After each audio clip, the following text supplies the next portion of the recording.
teacher goes, takes 4 or 5 pictures. It's very prone to error. For example, I heard about Black students having a tough time being recognized by the facial recognition system and getting a absent. An error rate of, and it's 91%, this is what they find, that is still like a pretty high number of students that are mislabeled. So we're talking 90,000 kids a day have to go and correct an attendance record. What if I told you that 1 million school children are being surveilled every day, their faces scanned and registered by a private company just to take attendance? European tech companies have been trying to roll out facial recognition systems, basically for that exact use case, to streamline attendance in schools. But the EU's data protection laws protect kids' privacies from exactly this kind of intrusion. So a Slovak company set its sights on Paraná, a state in Brazil, as its sandbox for juvenile surveillance. And now as many as 1 million students have their faces scanned and biometrically assessed every single day, all in the name of saving a few seconds of roll call. And as you might have already guessed it actually made things slower. I'm Alix Dunn, and you're watching Tech Story of the Week, a new series from the Maybe where we spotlight the journalists who are exposing technology's complex relationship with power. This week, we're looking at a story reported by 2 journalists on different continents who worked together to investigate how facial recognition technology rejected in Europe was then deployed in Brazilian classrooms, pointing to a broader pattern of tech companies targeting global majority countries that may not have the same legal protections or enforcement practices in place. So the result is just repackaging surveillance as innovation and efficiency and kind of moving between jurisdictions. You can find the full story linked in the description, but we wanted to hear directly from Nico and Leonardo on how they uncovered the story. My name is Nico Schmidt. I'm an investigative reporter based in Berlin, Germany. I work with the European cross-border team, Investigate Europe. And throughout the years 2024, 2025, I was a fellow at the Pulitzer Center for AI reporting. And this is also where the story originated that we're going to speak about today. Wonderful. And Leo? Hey. Hi, guys. My name is Leonardo Coelho. I am a Brazilian journalist based here in Rio de Janeiro. And I helped Nico by being his eyes, his ears, and feet here in Brazil. And I'm currently a part-time reporter at the Latin America Journalism Review. And I do freelance work for the New York Times and other outlets such as Núcleo Jornalismo, which is a niche technology outlet that does a great job covering tech here in Brazil. Wonderful. Okay. Well, the story we're talking about today, did it start with, hey, creepy technology being used in Europe has been rejected. Is it being used somewhere else? Or sort of how did you all decide to take this angle with the story? Yeah, exactly. That was kind of the initial idea. I saw that the AI Act was prohibiting certain practices, or at least regulating certain practices. And in addition to the AI Act, we also have GDPR in Europe, right? So that makes it hard for the developers of biometric solutions, as they would potentially call themselves, to put their systems on the markets nowadays.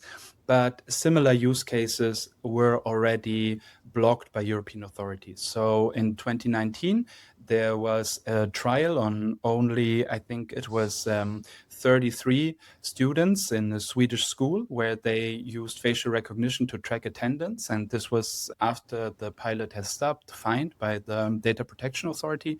And something similar happened in France, where in Marseille, administrative court blocked 2 trials on 2 schools even before they started. So there were precedents that showed that the deployment of this technology in Europe is at least facing a heavy roadblock. And so, I was thinking, what is the consequence of this? Are they potentially stopping to develop these technologies? And I thought, okay, that's highly unlikely. So where would they go instead of the European market? And this company who's developing a very similar technology then put that on the market in Brazil. Leo, when you say you are Nico's eyes, ears, and feet, what happened? Was it basically just like a pass off of like, I think this is happening in Brazil. Can you go find out?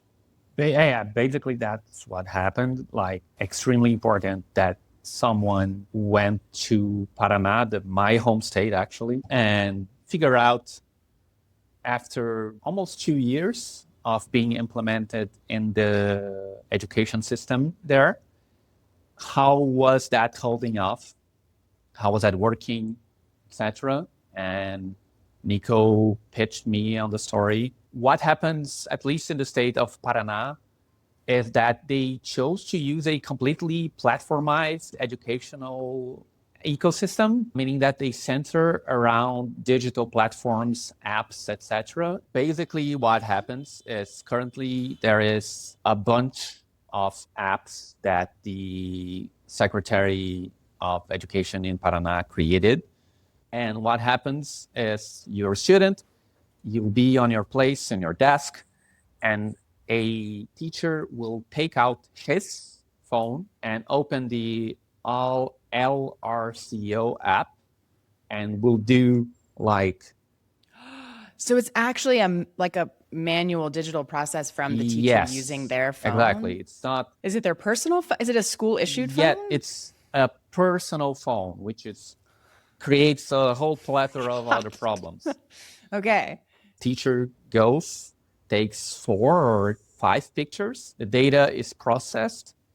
And what tends to happen a lot in using that is that it's very prone to error. For example, I heard about Black students having a tough time being recognized by the facial recognition system and getting a absent in their apps. In addition to just being really gross, I feel like sometimes we go into the error rate with facial recognition before saying like, yes, there's a structural issue here around power and surveillance that feels, even if it was perfectly accurate, it would still be a pretty disgusting use of technology. So why do they do it? Were they having trouble tracking attendance before, or is this just? I think kind of the argument that was made here was an argument largely around efficiency. Right. Yes. So they kind of came up with this very technical argument to introduce what is actually surveillance. Right.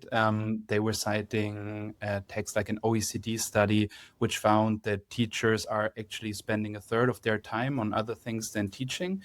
And then there was also a state IT company that actually kind of introduced this solution. Who said that more than 100 hours per school year are being spent on administrative tasks, the teachers rather, on teaching, right? And I think there's a million ways on how you can fix this, but the one way that they thought would be best was to come up with a measure like this. And now when we look at this is actually playing out, we see, or I mean, Leo also saw on the ground that it's not working at all, right? So teachers speak about problems. There was a study done then in 2025 about how this is actually working. And that study found that now teachers are spending approximately 2 minutes on a roll call rather than 30 seconds that were claimed. You have a very fair point by saying that the whole system is gross in itself. But if you look at the fact that it is being used on up to 1 million school children per day, an error rate of, and it's 91%, this is what they find, that is still like a pretty high number of students that are mislabeled. So we're talking 90,000 kids a day have to go and correct an attendance record. The error rate is 9%. In theory, yes, yeah. Yeah, for every 1 million students, 90,000. Yeah. There's also the social value. I mean, I can almost remember being little and having my name get called and then I say present. And it actually like, there's a social process there where you're like, I am now present. I've heard my name said by a teacher. There's something like, it's not just gross because facial recognition is being used. It's an educational environment where like the interaction between a teacher and a student is a really important tone to set for learning and for a day. And I can imagine it just really changes that feeling of being in school. I think that's a point. And there's even another point that I think, if you're a child, whatever you are experiencing, you think is the normal. Right? You don't have any reference outside of what you're experiencing just because you have not lived other realities or have heard of other realities. So if you're a kid, you go to school and every day an algorithm is essentially being used to track your attendance, you are being familiarized with such a concept and you carry that potentially throughout your life, right? And then there's this other question like, what does that mean for us as a society if we already in early ages install this notion in kids? Lastly, I would love to talk a little bit about how journalism is managing to cover the global perspective on how these technologies are being deployed in different ways, and any reflections on how these, quote unquote, innovations end up being rejected somewhere, but then pop up somewhere else, and people maybe in that place are less prepared to fight against them? I think, inherently in covering issues like this one, you can only really do them when you collaborate. I mean, you are only really able to do this when you work closely with colleagues from other countries. Because of course, I could have come from Germany and parachuted into Paraná trying to find out something. But I think it's much better when you work eye to eye with colleagues on the ground who have much more experience and who also understand how it's best to communicate then the story to their own audience, right? Because I think as much as it's important to inform people in Europe about the fact that we don't have any meaningful export controls, or we could discuss about should we maybe potentially have export controls for technology that we don't want on ourselves to other countries, it is just as much important to inform the audience in Brazil, and which in this case actually was quite powerful because just a few days after the publication of this article, a law proposal was brought forward by a congresswoman that would regulate much more the use of facial recognition in schools. Yeah, Leo, any final words on participating in this type of a collaboration and kind of what you want to see to better cover how technologies kind of migrate and move? Nico is very much on the right note when he cites collaboration as a major aspect, especially because Brazil, but also the Global South, are very much not seen in coverage as a whole, but more specifically in tech coverage. And big tech has so much power, especially in the Global South. It's important for Brazilian journalists such as myself and a few others to do this cross collaboration in order to cross-pollinate what happens here and contextualizes in the global sphere. Amazing. Okay. Well, thank you for the story. It took a really abstract idea that facial recognition and other technologies that are being rejected in places with regulatory controls are probably being used somewhere else in ways that we wouldn't want, and made it extremely vivid, I think really specific in a way that I found really powerful. So thank you for putting it together, and thank you for being willing to be on our first tech story of the week. Thanks so much for having us, Alix.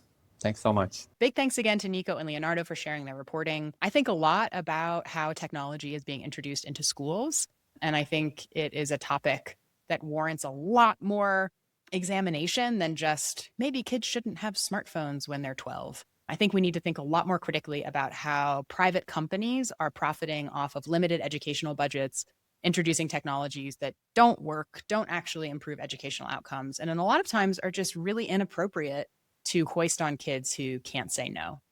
This was our first tech story of the week. For those of you that made it all the way to the end, thank you.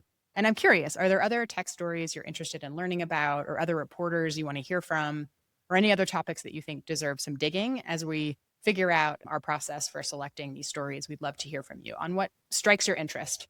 So share your thoughts in the comments below. And until next time, thanks so much for joining.